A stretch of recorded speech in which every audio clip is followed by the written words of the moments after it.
All right, what I'd like for us to do is to consider 4 big questions to kind of get us started thinking about this. And ultimately, these questions are questions that we should ask ourselves, I think, as we're just even thinking about possibly writing a grant proposal. And so the first question is my idea, whether this is for research or for some sort of program development, something of interest to others, especially funding agencies? I think a lot of times we get caught up in our own ideas. And it's possible for us to think that this is so important that we really forget whether or not this is something that anybody else finds important. And so I think we have to be honest with ourselves, first of all. We shouldn't have any self-deception about this. And there might be a natural tendency to have some self-deception, to think, well, what I think is important, everybody else thinks is important.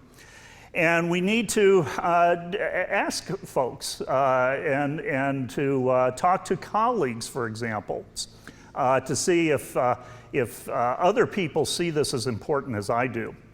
So I think that's one question. Now, of course, whether or not a funding agency finds it important or not, you might not be able to have access as you would have access to a colleague. Some foundations, for example, will allow you, to query, to send them questions about whether they would show interest in this or not. My impression is that smaller foundations tend to do that more than larger foundations. Larger foundations just simply would get overwhelmed with queries from individuals. So I think that sometimes it's more of through a network. Maybe somebody else that you know that has been funded by an organization. You might contact them and ask, do you think this foundation or this funding agency would be interested in my particular idea, my topic, my program? Second question I think that we have to think a little bit about is, am I willing to put in the time and effort that a grant project requires? And I think that needs to be very carefully thought through. Now, I've received a few grants, and I can tell you that there's a lot of work that goes into writing proposals. In fact, there's even quite a bit of work before the proposal is written. Some of that involves finding out and learning about the different funding agencies that are out there. Reading about those funding agencies, looking at their websites, and read them carefully. I am on the board of advisors at the John Templeton Foundation, and I've only been serving in that function this past year, 2014.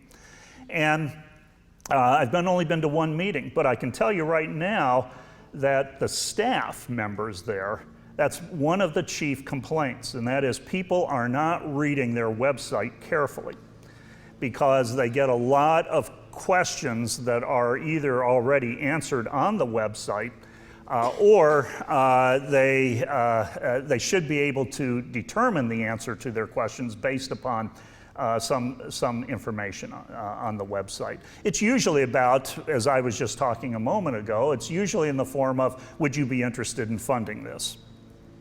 And quite honestly, that's annoying to a lot of the staff people. That was their word in talking about this. And so you kind of have a strike against you if you don't know if you haven't read carefully and know what the particular funding agency is looking for.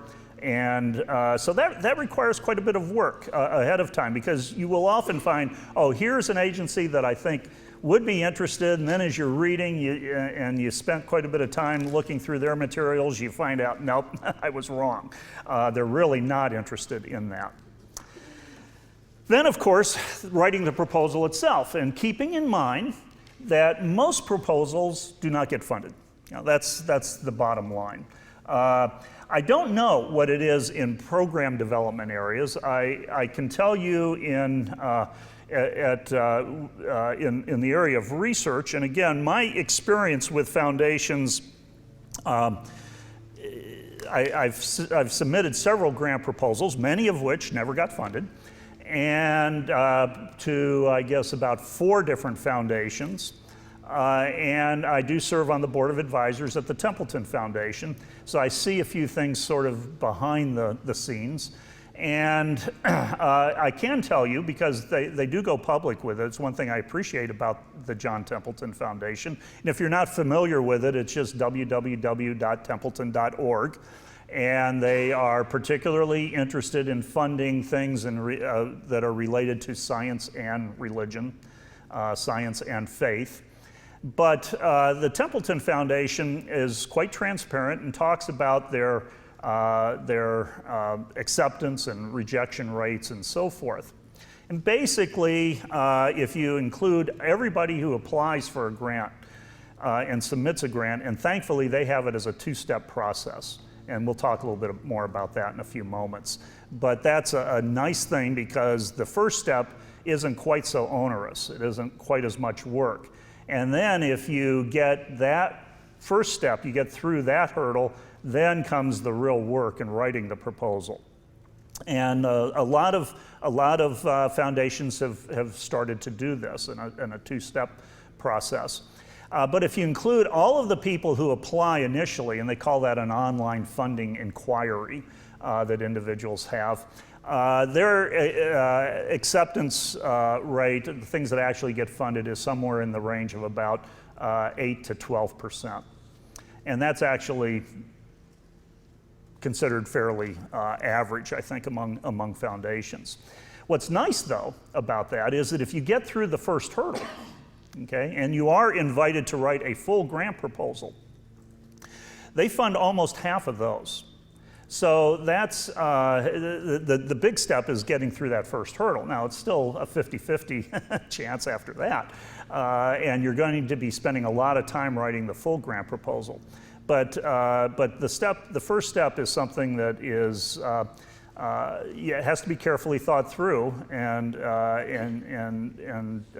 there's considerable amount of work that still goes into that, but it's nothing like the full proposal.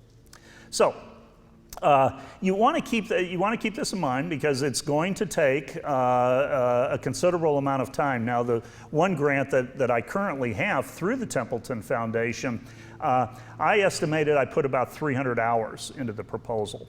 And that was doing everything from the time that I submitted the initial online funding inquiry to the time that I actually was awarded the grant.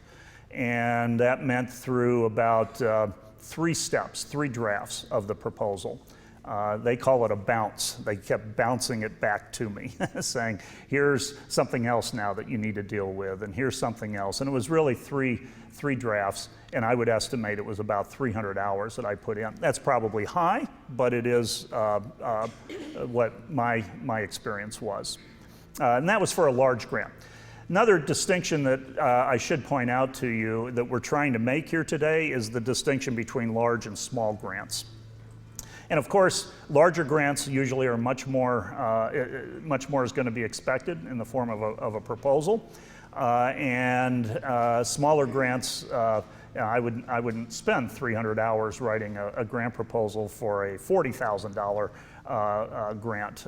The one that I did receive was $1.5 million, so it's a large grant, and you have to take that somewhat into account. Then, and I think this is almost the biggest issue, is that if funded, then you actually have the work to do, all right? We can't forget that.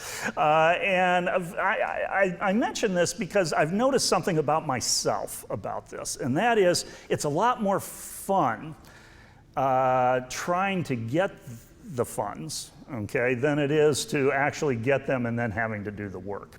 And that might surprise you. It might seem kind of strange that I would say that, because even writing proposals, I'm not suggesting they're fun, but it is kind of a challenge.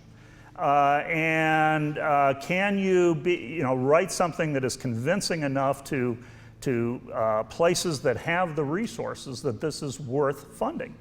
And I see that as a challenge, and I accept it as a challenge, and that kind of turns me on a little bit, you see. But then you get the grant, and you have to do the things that you said you were going to do. And there's a lot of work that's often involved in that, and we have to be aware that there is going to be that work that's there. So just have to make sure. For instance, it's not unusual in grant proposals that it's going to be asked, what time commitment are you giving? And it's usually in the form of a percentage. And this, again, I think could be with regards to program development. You know, that's one thing they're going to be looking at. Are you allowing for adequate staffing of the program? And how much time are you going to be committed to this research project? And as a reviewer of other grant proposals, I look at that and try to say, is the person being realistic? Are they building in too much fat? If they say, and actually I've seen some where it says, this is going to be my full-time job for the next 3 years. And this one person had an annual salary of about $140,000. And so he was asking for $140,000 to cover his salary per year for 3 years. And I just didn't see that the work was, in what he said he was going to get to accomplish, that it was worth that. And so you have to be very careful in how you present. On the other hand, you don't want to hamstring yourself either.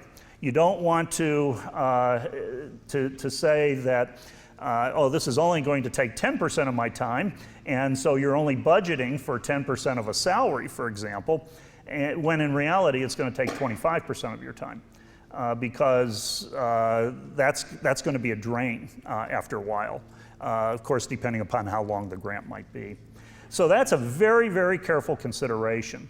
And part of it is convincing reviewers of it, but the other part is also just thinking, well, if I do get the grant, now this is what I said I'm going to do, and I need to make sure I can do it within the time allotment that I proposed. Okay, then a big question, of course, is going to be, well, what is the appropriate level of funding that I should be seeking? And so much of that depends, obviously, not only on what you're trying to do with your grant and what the cost of that grant will be, but you should also have a sense, an estimate of where funding agencies do the range in which funding agencies provide funds. And some agencies, the Templeton Foundation has a large range. I know with the Templeton Foundation, they have some projects, they discourage projects that are really small. Some of them are somewhere under $100,000. That's small by their standards. Up to, I'm aware of one project that is $8 million. So there's a tremendous range that's there. I'm familiar with other organizations. For instance, the Louisville Institute, that some people might be interested. Well, $45,000 is considered a sizable grant from the Louisville Institute. So you have to become aware and look, and they usually will tell you. They'll at least give you a list of programs that they have funded, and they usually tell you what that funding amount is. And you want to look very carefully at that. So some of it is thinking about the agency themselves and whether or not you could actually do the work within the limits that the agency might be willing to fund. Finally, am I capable of producing what I say I am going to produce? And in some ways, I think this is the single most important factor to consider. Because, at least my experience, again, it's primarily with the Templeton Foundation, and I don't know if all foundations follow this particular protocol or not, but the Templeton Foundation will ask for what they call outputs and outcomes. And I use that language quite a bit now, and I'll be using it here in just a few minutes some more. But the difference between an output and an outcome is, and I think, again, they might not, other foundations might not use this exact language, but they use these concepts. An output is what you can actually produce within the life of the grant.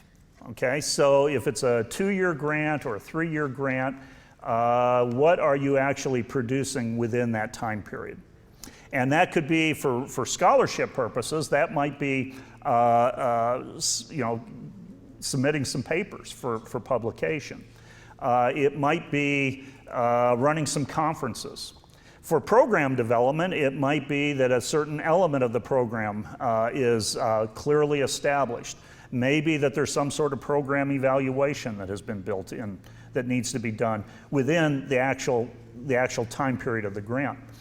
Outcomes, in contrast, are viewed as, and these are much more subjective, a little bit more vague. You're usually allowed a little more freedom, but outcomes are usually viewed as what will be produced after the grant is finished, okay? What do you see as being the real purpose and reason, and what difference is this grant going to make beyond just simply you writing some papers, for example, or doing a program evaluation? Little more creativity is usually put into outcomes. So again, that might be language that's unique to the Templeton Foundation, but it is, I think, a concept that both that foundations typically use. They want to know what's going to be the product within the time period of the grant, and then what are some products beyond the time period of the grant. Now, I mention all of that to say that particularly with regards to outputs, many foundations, so they will tell you in a proposal, or they expect you to have this in a proposal, to be very explicit about what you're going to produce, okay? And they want things that are very tangible. So for scholarship, we will be writing up and submitting 3 papers to top-line journals in such and such a field. And then that's actually written into the contract that is made with the institution. So it's not something that you say this and then you're not held accountable. They used to not have that with the Templeton Foundation, and they discovered that people weren't doing what they said they were going to do. And that, frankly, angered them. And that's a real black mark. So now they've actually written it into the contract, and the worst thing is that you say you're going to do something and then you don't do it. They are giving you the money to do that. And that's their expectation. So be sure that you're able to produce what you say you will produce. And that's a bit of a catch-22, because you've got to show some productivity. You have to show that you're going to be productive, and so you want to say, whatever it is that you think will be attractive to the foundation, but at the same time, you don't want to overstate what you're able to do, okay? So those are, I think, 4 big questions. So with that in mind, let me just say a couple of things, and then we're going to pass the baton over to Kris. In writing a successful proposal, quality counts. I've reviewed enough proposals now for not only the Templeton Foundation, but some other foundations as well. And in all honesty, I've served on a review panel at the National Institute of Health. And in all honesty, you can, just like student papers, you can see some that are definitely of a higher quality than others. And you see it among grant proposals.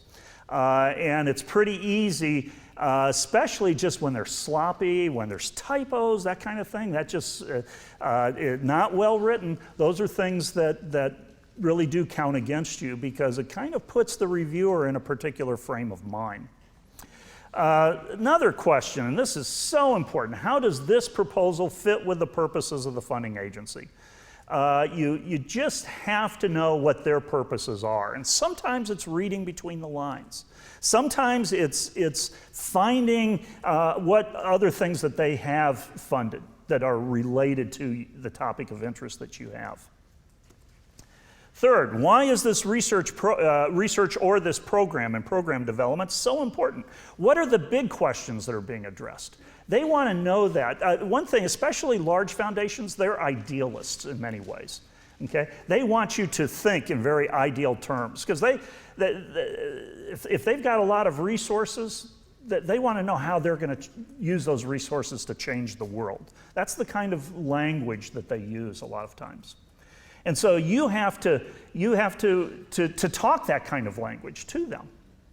And to produce, and it doesn't mean, and I sometimes feel uncomfortable with this myself, it doesn't mean that I'm really thinking my research is going to change the world. But I have to show that I'm thinking outside the box, that I'm thinking a little bit creatively. I'm thinking about potential. And it might not necessarily be my research, but it might be part of a package of research, sort of a funding initiative sometimes that the foundations might be interested in.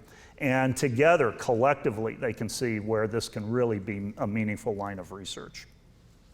What potential does the research or the program and program development have in terms of really making a difference? So those are the kinds of questions that I know, and I'm actually picking these off from the Templeton Foundation. Why are you the right person or the right institution to carry out this research or this program? What is your track record? Now you might say, well, I'm kind of new to this, and I don't have a track record. You might be, fairly young in your career. And my encouragement to you is one of two routes to go. One is to initially try to get some small grants, okay? Don't go for grants that are really large, to develop a track record. Because the larger the grant, the more difficult it is. There's going to be more competition there. And you're going to be competing against people with a lot of experience sometimes. The second thing is to consider aligning yourself with some people on some larger projects and being a co-investigator or a co-researcher or a program. And sometimes that means you're going to be aligning yourself with somebody at a UCI, a Tier 1 research university, those kinds of institutions, rather than just staying local at Biola. What are the outputs and outcomes? Okay, I've already talked about that, so I don't really need to say it again. What is your capacity to yield those outputs and those outcomes? Very, very important. How cost effective is the budget? We're not going to be spending much time talking about budgeting here. I don't know if you were at all or not, but we're not going to spend much time on budgeting. But how cost effective is the budget? It's going to be really important. I gave that one example of somebody who was writing himself in for full-time work, and that wasn't just cost effective in my estimation. So I nicked him on that. I don't know if he got funded or not, but that was a critique that I had. They often are thinking in terms of on return on investment. The agencies, we're asking them to spend their money, and they want to know if they're spending it wisely. And it's stewardship for many of these organizations, not just the Christian organizations, the secular ones as well, talk about stewardship pretty explicitly. And then finally, and with this I'll close, and that is, the one thing that is very, very careful, it's not an afterthought, it's not something that you write your proposal and then you just kind of summarize it with the executive summary. The executive summary might be the only thing that some of the chief individuals who are making decisions read, and read carefully. That's all sometimes that they have time for. And often how my experience has been with these foundations is that you do have lower level management people who are really working through all the details. But ultimately, they're making a recommendation upward, okay? And maybe it's the president, it's the CEO, it's a board, whatever it might be, depending upon the particular organization, and that person is primarily reading your executive summary. That should be perfected. That's in some ways the most important part of a proposal. So these are just, I think, a few things for us to think about as we enter into this notion of whether or not we want to actually spend the time, put forth the effort in writing a grant proposal. All right, so grant writing. Yeah, everybody's wishing for grants. I know I've been writing grants for over 20 years, secular grants, government grants, state, federal, and now at a private institution with private foundations. So I like this little cartoon. It kind of sums it up for me. So there's a guy rubbing a beaker, and he said it's filthy, and then poof, whoa, are you a genie? I'm a genius. Do you grant wishes? No, I wish for grants. Okay, so that kind of sums it up. Everybody that I talk to in my role at Biola secretly or overtly wants a grant. So it's something that we all are looking for. So what is grant writing? Big picture.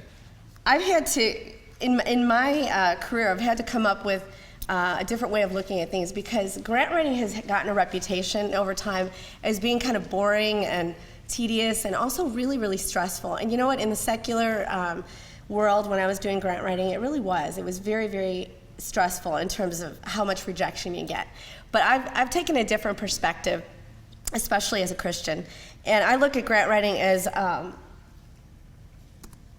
one nonprofit organization financially partnering with another nonprofit organization to make the world a better place. And you know, I met with a secular president of a foundation one time, and she knew that we were a Christian organization, and what she said really stuck with me. And she said, Kris, you know, we're all just wanting to make the world a better place. Maybe we have different perspectives. But to me, when I look at grant writing like that, it's pretty cool and very, very gets to the root of what we're all looking to do. And for us, we're looking to make the world a better place with Christ as our focus. Okay, definitions.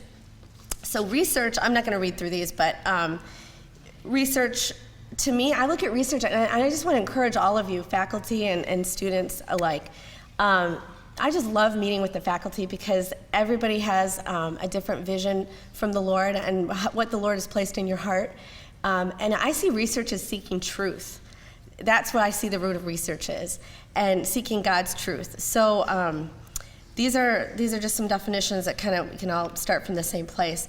We don't work a lot with fellowships, although there have been a couple that have come through our office. But fellowships are more for an individual. All right. Common terms. All right, there's always acronyms in whatever career you're in. So here's some common terms that people oftentimes don't understand or don't know what they are. So RFP is a request for proposal. That's a common term that foundations have. LOI, does anybody know what that is? Letter of inquiry or letter of intent. Mm-hmm. And what Pete was talking about was that first step before you write the full proposal. Oftentimes they'll have you write a shorter one-page letter where you're kind of have your executive summary and you're describing and asking if they're interested. Unsolicited proposals. Oftentimes foundations do not accept unsolicited proposal, meaning ones that you weren't invited to send. But sometimes there's also ways to get around that. All right, so funding cycle. Foundations, I apologize, I have a cold, so excuse me if you can't, I'm a little stuffed up. Funding cycle, foundations have boards of directors, and then they meet, oftentimes if it's a smaller private foundation or family foundation, they'll meet once a year. Institutional foundations will meet probably 4 times a year, quarterly. And then they'll accept grant proposals based on that funding cycle. And guidelines are simply just the document that they usually have on their website that tells you what information they're looking for. All right, there are over 120 private foundations in the United States. And one of the reasons that in our role in fundraising that it's pretty cool that we work with foundations is that foundations have to give their money away. So each year, on average, foundations have to give about 5% of their of the value of their endowment away. So that's something they legally have to do, and they have to be transparent about that in their 990s, which is their tax documentation. One good statistic is that foundation giving, it had gone down for a while there during the recession, but it's increased in 2013 to over 50 billion, an increase of 5.7% from 2011. So that's hopeful. All right, I want to start out with the negative information, the negative news, or the little bit of a downer, but we're going to go into some positive stuff. What are some challenges that we have at Biola regarding grant writing? So we don't accept government money. Raise your hand if you knew that. At Biola, we do not accept any government money. We allow our students to receive the government Pell grants and the different grants, but we do not accept government money. So that makes it tricky because many institutions do accept government money, and that makes it easier, especially with the sciences, and there's a lot of government grant money out there, but we're not going to be talking about government grants today. We also do not have, because we don't accept government money, we at Biola do not have an office of sponsored projects, which is usually the office at a university where they come alongside faculty and help them very intensely with grant writing and the guidelines and all, seeking grants and giving emails about what the grant opportunities are. So usually that comes out of an office of sponsored projects. Because we do not have that office, we only have a centralized office for foundations, private foundations. That makes it a little bit trickier for faculty. Raise your hand as a faculty member if you've found that a little bit tricky in terms of grant writing because you don't really know where to go for help. Okay, a few hands there. Okay, we're going to talk about that too and how my office can be a resource. Okay, because of our Christian focus, that also makes it a little bit more challenging. Of the 120,000 foundations, I can't even venture a guess how many fund Christian organizations, but it definitely cuts down the number. Some just won't fund religious organizations at all. And those that do, they may have a priority for a Catholic organization or some other kind of religion as well. Okay, we're not known as a research institution. We're known as a teaching university. So that, again, can be a little bit challenging in terms of not having extensive research projects already in place, and therefore we don't have the ability to kind of piggyback on that and get other research grants. All right, how about the advantages? All right, here's the coolest one, guys. This is the number one reason why I love my job.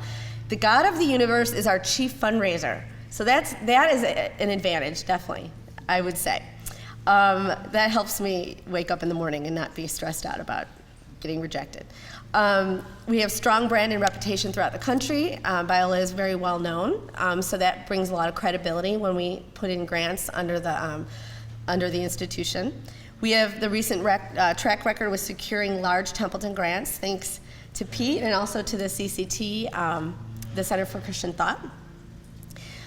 We appeal to a long-standing niche group of Christian foundations. So for the last many, many years, there have been Christian foundations that have steadily funded us every year, and that's a blessing. And also we have an increasing focus on scholarly research. Over the years, there have been more research proposals that I've seen. I've been here at Biola for 5 years, and I've seen a steady increase in the number of research proposals that have gone out, and the number that have been successful as well. Okay, here's a little chart showing the number of research proposals that have gone out from Biola. So they're steadily increasing. And I was really proud of that chart, by the way. It's just kind of sad. All right, so what is the Biola Foundations Department? We are a 2-woman shop, and that is myself and Ann Shepard, who's right here. Ann is the, I'm so bad with titles. Ann is the Foundation Grants Coordinator, Specialist, sorry, oh my gosh. Anyway, Ann does an incredible, amazing job. She's an amazing writer, and Ann actually graduated from Biola, and she went through the Torrey program, which caused her to have this incredible ability to write and to have critical thinking skills. So I'm just going to say I'm a proponent of the Torrey program because Ann is awesome. All right, so we operate within the Biola's advancement department. And the advancement department is responsible for bringing in money. Most of the money here at Biola is made through tuition, but then the advancement department is an arm that brings in money. Oops. Oh, okay. The advancement department brings in money through major gifts, working with individual donations, also the annual fund, plan giving, and then foundations is another arm of the advancement department. And I think we have about 40 people in our advancement department. All right, so we have a portfolio of over 100 foundations in our that we work with. I would say that we work mostly with about 20 foundations. And then we are always filling the pipeline with new foundations, and making cold calls, asking for guidelines, and seeking partnerships with foundations. Again, we seek only non-government grants. In our department, we raise a total of about 10% of what's raised overall in advancement, which is approximately over the last few years about $3 million a year. And I would say the number of grants that we write a year, or that we actually propose after doing all the research and sending the LOIs and meeting with folks, having the president meet with us, with foundation folks, probably about 30 grants a year that we put in. Okay, so our grant focuses on the institutional priorities, and that's something I'll explain in just a second. Okay, so the comprehensive campaign projects. There are three types of grants that come through our office. One type would be our main focus, which is to work on institutional priority projects. And that would be projects that are related to the comprehensive campaign.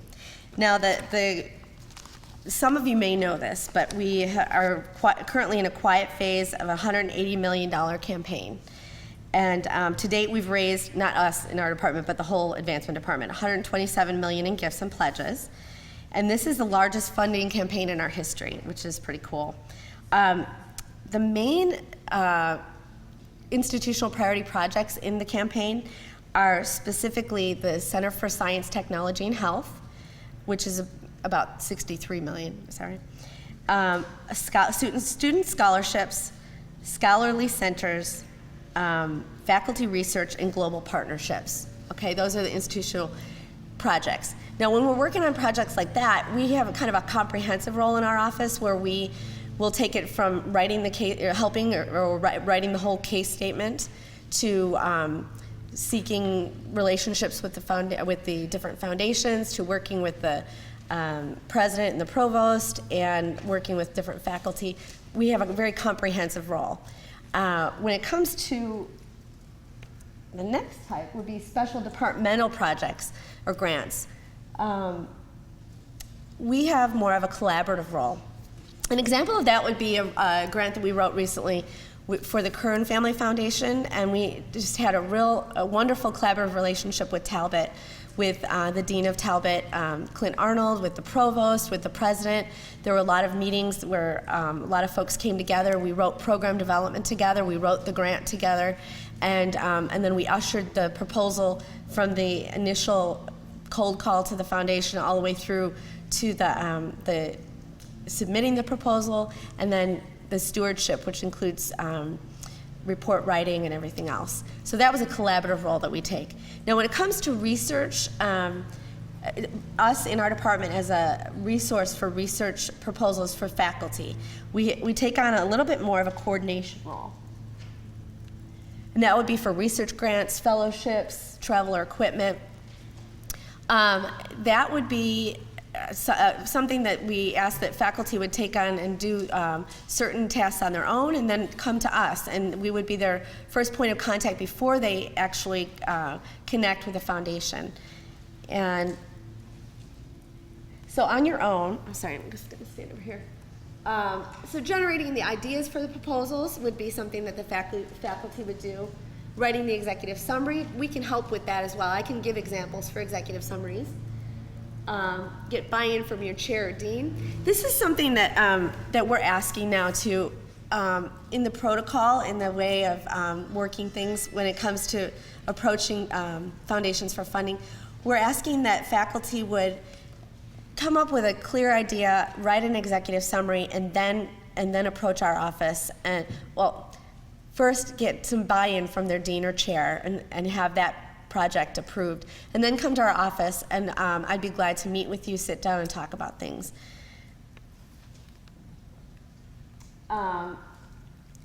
Google is an awesome, Googling just your project idea and foundation and seeing, that's just a great resource, somewhere to start. Networking with other colleagues is great. And with the larger grants that we've gotten from Templeton, I've seen amazing ways that God actually brought networking into play in terms of the faculty members and how these $1 million grants rolled out. So that's something not to overlook. So writing the proposal is mostly done by faculty members when we're doing the research grants. The faculty member would actually write the grant. And they write reports when it comes time for reporting. Okay. What does the foundations department, how can we be a resource to you? First of all, something that I didn't mention here, but Ann and I both, we love to pray for faculty members that are doing research. And when I get a phone call from a faculty member and we meet, I usually always try to sit down and pray and just ask for God's blessing on that project and favor. So we can meet and discuss ideas. Ann and I can do a foundation search query for faculty. We can't spend a lot of time on that for faculty research, but we certainly can do one or two queries where we will take your research idea and we'll put it through we have a database that has thousands of foundations listed and their contact person and what kind of grants they like to fund. So we can help you out with that as well and get you started. Okay, we in our department, I actually build the relationships with the foundation. So if there's going to be a connection between a faculty member and a foundation, it's really important to talk to my department because we like to keep all the information in our database in terms of the relationships and carrying those out. We also, it's really important, again, if somebody ends up not working at Biola anymore and that relationship kind of disappears, it's important to have that in the database. Also, oftentimes I'll be able, if there's a connection with a foundation that might lead into something bigger, oftentimes the provost or the president would like to meet with those foundations as well. So it's good to keep lines of communication open. Another issue that's really key is that we have relationships with some of the bigger foundations, and oftentimes faculty will come to us and say, "Hey, I'd like to get a grant from the Amundsen Foundation, so I think I'm going to put that in." And we have to kind of step back a little bit and say, we've got these key relationships going, and we are cultivating these relationships for other projects, institutional priority projects. So we have to have everybody on the same page about which foundations we're approaching for which project. That's why it's important for faculty members not to go to foundations by themselves without coming through our office and talking about that. Okay, we can help with editing the proposal, and we're glad to do that for typos and different things like that. We coordinate the routing, and that's another key issue. We're hoping to get some protocol in writing for this, but when it comes to routing a proposal, that means getting signatures from all the key folks in order to get institutional sign-off on the project.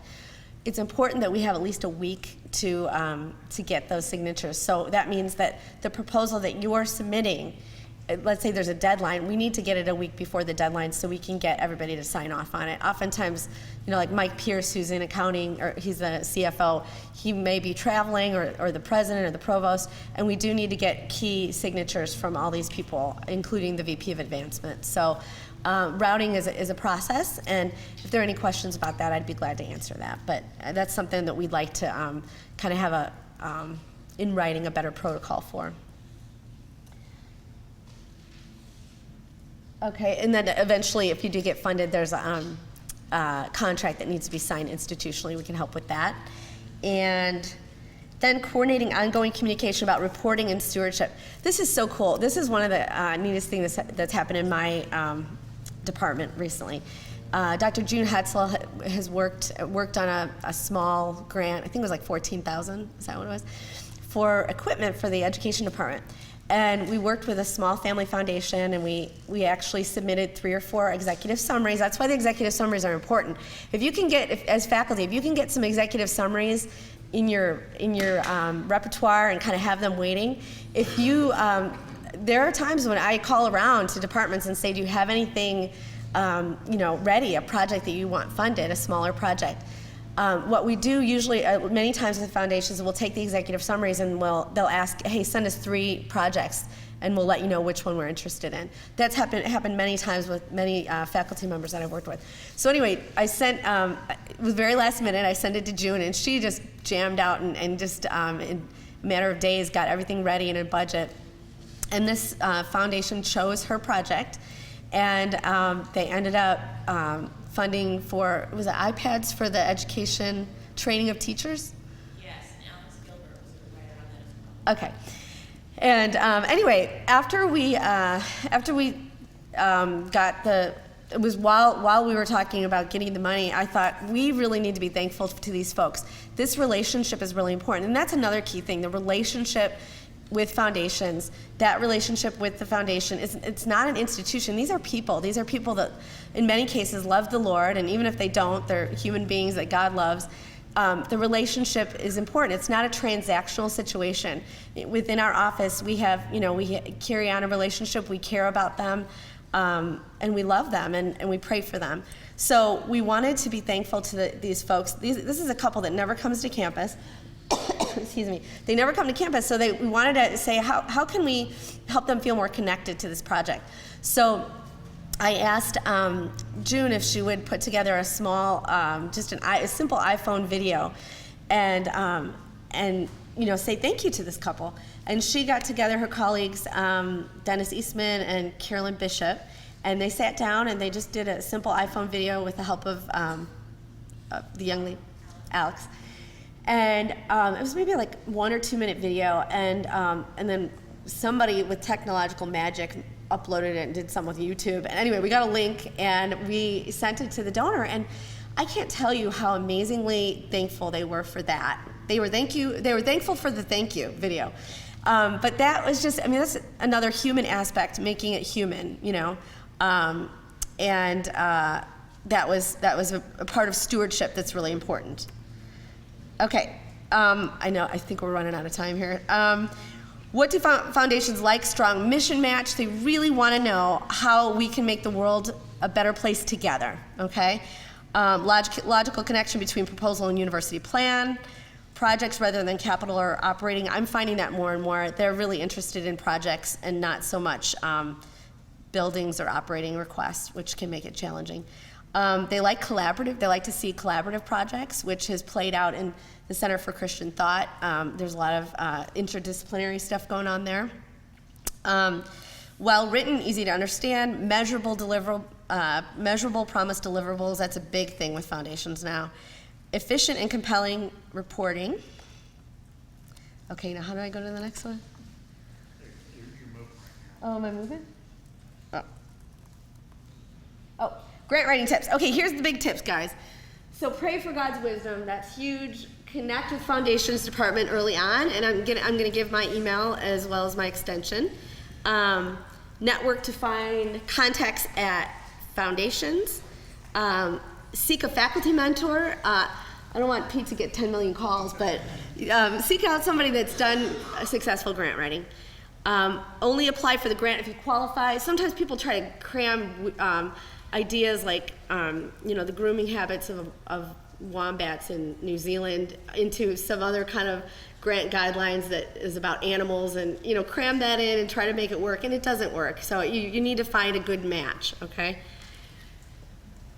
Simple and compelling proposals. We're going to talk about that real quick. Use storytelling if possible. Okay, so there's color photos. These are all things that make it more human and connect to the human. How are you making the world a better place? What are those big questions that you're answering? It's really, really important to make those connections. These are all, and again, I can get you a copy if you want of this PowerPoint. But these are all kind of the components of what a proposal looks like. I also have a big binder here of some sample proposals during the next session, if anybody wants to take a look at that. Excuse me. There's one last point I want to say. This is one of the hugest things that I've learned in my career in writing, and that is research shows that most fundraising writing stinks. It's really, really boring. Most scholarly writing, when it comes to fundraising writing, there's been research studies that one guy named Dr. Frank Dickerson did a research study on like 2,000 narrative or 2,000 written documents for fundraising. And he found that the language in those documents was, in most cases, very, very scholarly and detached and not like normal human beings would talk.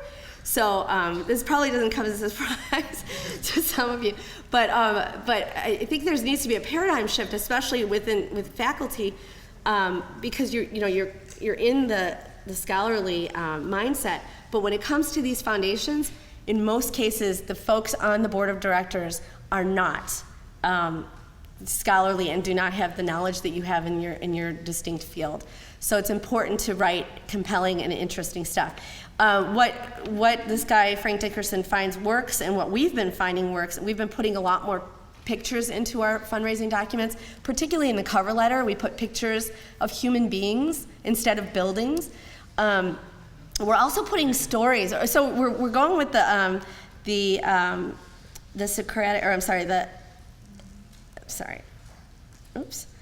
the narrative fundraising, the model with the ethos, which is establishing your credibility, logos, which is the program development, very clear and concise and not too wordy and not too many scholarly terms that nobody understands, and then pathos, which is the appealing to emotion.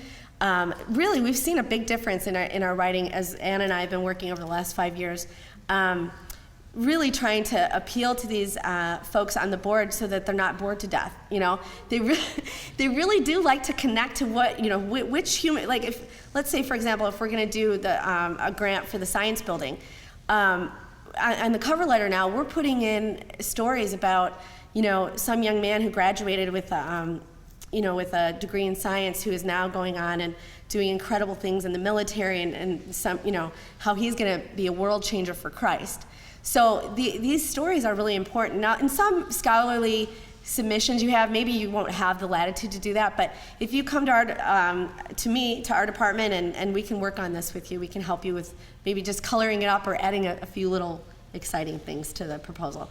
Okay, here's a comic that kind of sums it up. Agreed, we fund only the proposals that we can understand. Basically, that's the bottom line.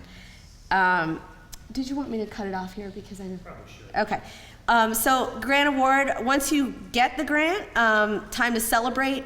Come to us, we'll coordinate the contract signatures, get you a new fund set up, and then we'll help you with reporting and get you on a reporting schedule, and also help you with the reports if you need it.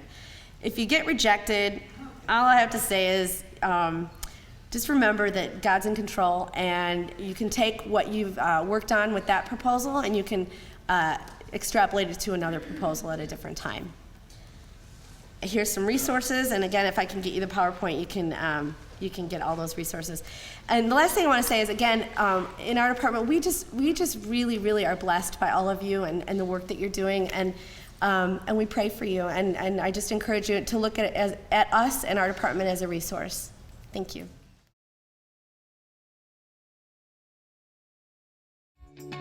We hope you enjoyed this message. Biola University offers a variety of biblically centered degree programs, ranging from business to ministry to the arts and sciences. Learn more at biola.edu.